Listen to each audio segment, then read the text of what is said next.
자동차 산업이 최근에 정말 큰 위기를 맞을 뻔했습니다. 미국과의 자동차 관세 문제 때문이었는데요.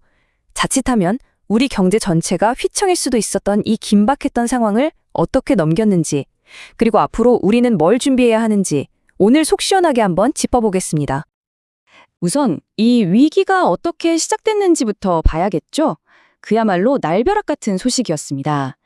아시다시피 미국은 우리 자동차가 가장 많이 팔리는 정말 가장 중요한 시장입니다.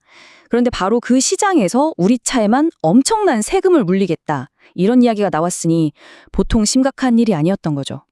이게 얼마나 말이 안 되는 상황이었는지 한번 보세요.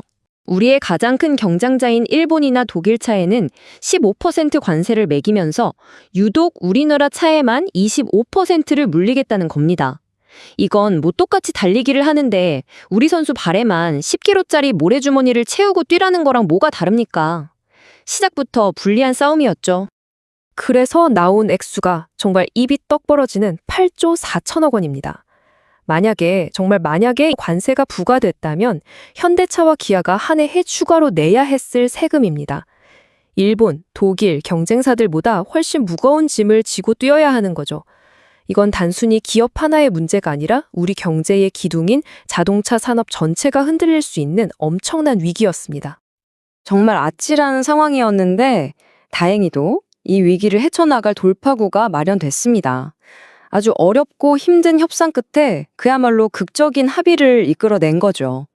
아마 우리 기업 관계자들은 이 100일이 넘는 시간 동안 정말 하루하루가 살얼음판을 걷는 기분이었을 거예요.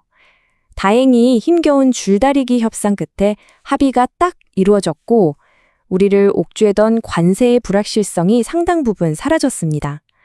그야말로 휴, 일단 큰 불은 껐다 하는 안도의 한숨이 터져나온 순간이었죠. 자, 그럼 이 합의가 구체적으로 우리 자동차 산업에 어떤 숨통을 틔워줬는지 그 속을 한번 들여다보겠습니다. 보시는 것처럼 기존의 25%라는 엄청난 관세 폭탄을 맞을 뻔했는데 이번 협정을 통해서 경쟁국하고 똑같은 15% 수준으로 크게 낮아졌습니다. 그야말로 천만다행인 결과죠. 그 결과 우리 기업들이 아낄 수 있게 된 돈이 무려 1년에 3조 1천억 원에 달합니다.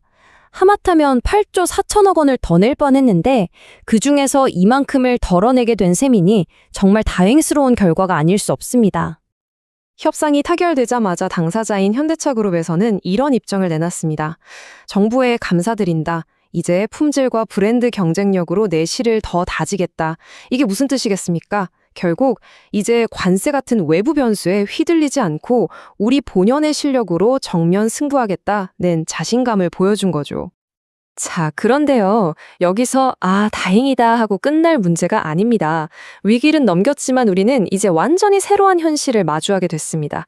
바로 예전에 우리가 누려왔던 아주 특별한 혜택이 사라졌다는 점입니다. 이 변화를 잘 보셔야 합니다. 옛날에 우리가 미국이랑 자유무역협정 FTA를 맺었을 때는요, 우리가 아주 특별 대우를 받았어요. 우리 차는 미국에 수출할 때 관세가 0%, 그러니까 세금이 아예 없었죠. 반면에 일본이나 독일 차는 2.5%를 냈으니까 우리가 훨씬 유리한 입장이었습니다. 하지만 이제는 우리도, 일본도, 독일도 모두 똑같이 15% 관세를 내게 됐습니다. 우리가 누리던 특별한 혜택이 끝나고 이제는 모두가 똑같은 출발선에서 경쟁해야 하는 시대가 온 겁니다. 한 전문가가 이런 말을 했는데요. 이게 딱 지금 상황을 보여주는 것 같습니다. FTA 덕분에 누렸던 관세 혜택이 사라진 건 분명 아쉬운 일이지만 이제는 그 좋았던 시절은 잊고 새로운 무역 환경에 적응해야 한다는 뜻이죠. 그리고 이번 협상이 자동차 문제만 있는 건 아니었거든요. 다른 쪽을 보면 아직 해결되지 않은 숙제들도 남아 있습니다. 자, 이 표를 같이 한번 보시죠. 전체 협상 결과를 요약한 건데요. 자동차는 다행히 해결됐고 의약품이나 항공기 부품도 괜찮은 결과를 얻었습니다. 그런데 저기 세 번째 줄에 있는 철강하고 알루미늄, 저게 문제입니다. 네, 바로 이 부분입니다. 자동차 문제는 해결했지만 철강과 알루미늄에 대한 50%라는 어마어마한 관세는 그대로 남게 됐습니다. 미국이 자국 산업을 보호하겠다는 의지가 워낙 강해서 이 부분은 일본이나 유럽도 뾰족한 수를 내지 못했습니다. 결국 우리 철강 회사들의 어려움은 당분간 계속될 수밖에 없어 보입니다.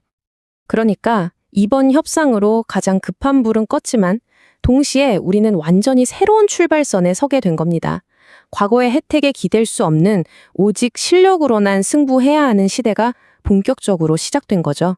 이렇게 급변하는 세계 무역 질서 속에서 우리 대한민국은 과연 어떤 전력으로 다음 발을 내디뎌야 할까요? 이 질문에 대한 답을 찾는 것이 앞으로 우리 모두에게 주어진 과제가 아닐까 싶습니다.